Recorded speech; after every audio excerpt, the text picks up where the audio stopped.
That is not a priority. Watu wetu wanaumia.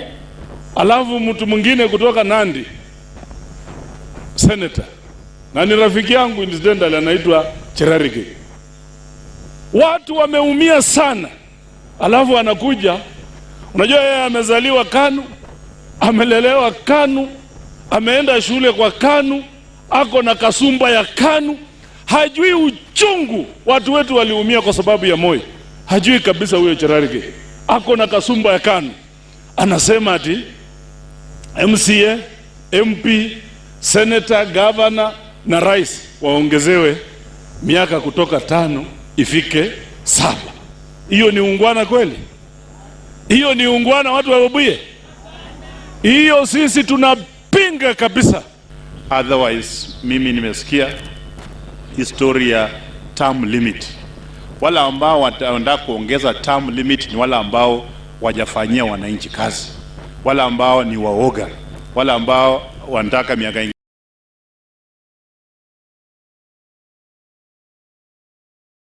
One, the National Assembly was not meant. The National Assembly was not meant. Are you okay? Yes, sir. The National Assembly was not meant for members of parliament. It was meant for Kenyans. And when Kenyans spoke through the Constitution of Kenya 2010, it clearly stated out what is the term limit of members of parliament. We cannot just sit in the parliament in the midst of the term and start thinking that it must be extended. That's not what we expect. We can't just be within the midst of the term and start imagining that we want to do what? We want to extend the term from 5 to 7 years. In any case, members who elected us, people who elected us, have the power to extend you even 20 years. You can be elected even 5 times.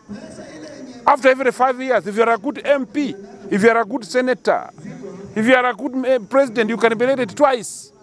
Why? What is the panic for? The panic for moving years from 5 to 7 means kuna members of parliament who are not performing. So they want to cover themselves for 2 years extra.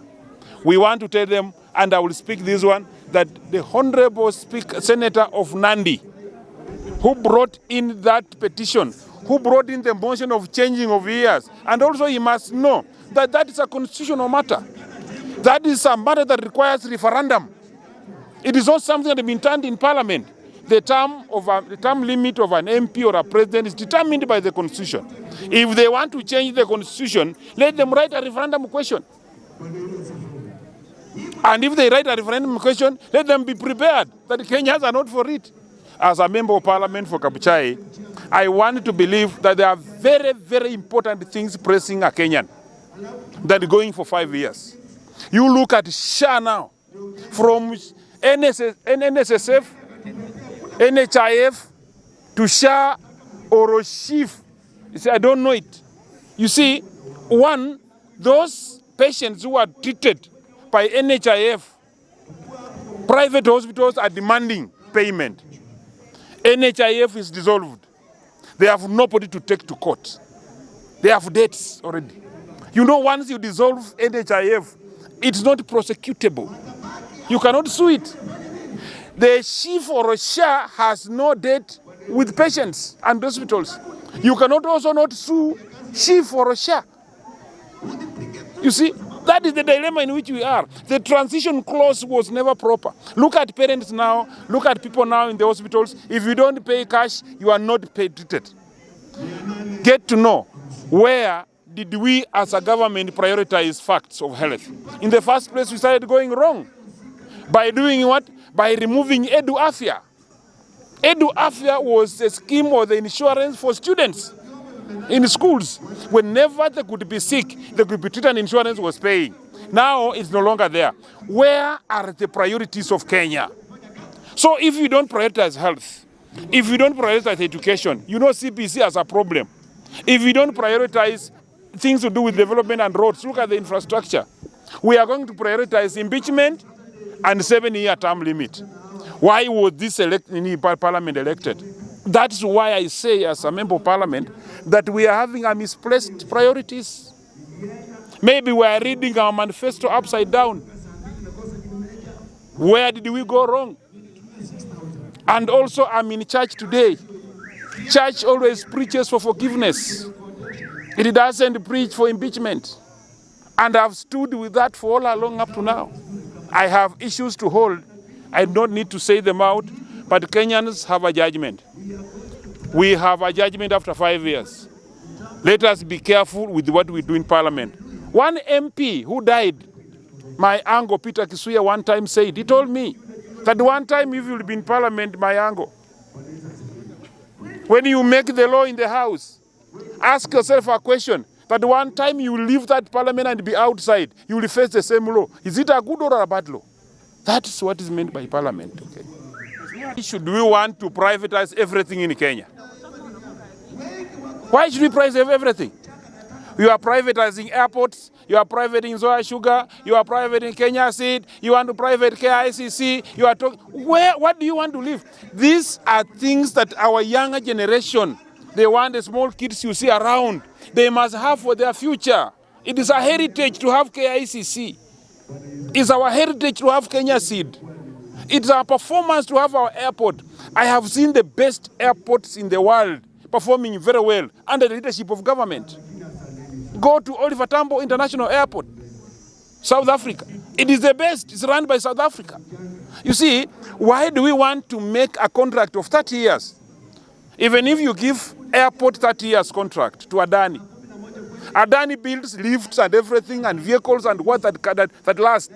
But remember, there is no vehicle that will last for 30 years. The moment the contract will be expired, everything will be expired. He will have made his money and is going and living at the dilapidated airport. Are we making the airport employable for our boys and girls? Because that's also employment.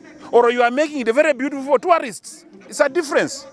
If you want to make the airport beautiful for tourists and you snatch jobs from our boys, well and good. And I'm happy about Atwoli's statement. Mheshimiwa Atwoli spoke on this matter. It is not going to be as much as we can. Also, I have no problem with Adani. But there are some countries, Adani's contract has been cancelled. And again, if you know very well that Adani is a good guy, why is he coming back through back door? But the mistake also come back to Parliament. I remember I raised my hand high in Parliament when members of Parliament were being told to pass a law that we can privatize parastatos without asking Parliament questions. When I carried up the hand that actually making the law in Kenya to exclude Parliament involvement in the privatization of our parastatals, people did not know why. This is now why. You can see now things are being sold without involvement of Parliament. Look at the country is totally out of thinking and in line of look at the new funding model. Students are suffering. A child from a poor welder, Mama Mboga, anawekea kwa band 5. Band 5 is 180,000. You must pay cash. My friends, if that happened to us, would we have gone to universities? I think we have that through all judgments you have seen, you can now know where we are heading.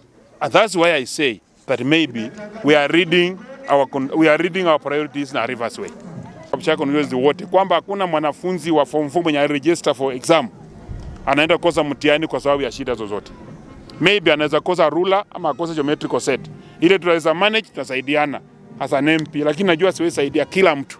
But I want to thank my MP, my principals of schools, because I've been speaking to them that all kids, all candidates are going to sit for the exam. And I want to give conducive environment for the candidates. Please, teachers, don't overload students with the questions now. It is now time to reflect, refresh, and go to sit for the exam.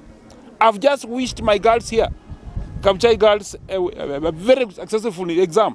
KCSE coming. I've just told them that the principal look for 2 hours in the school today, and then open some radio for them to dance.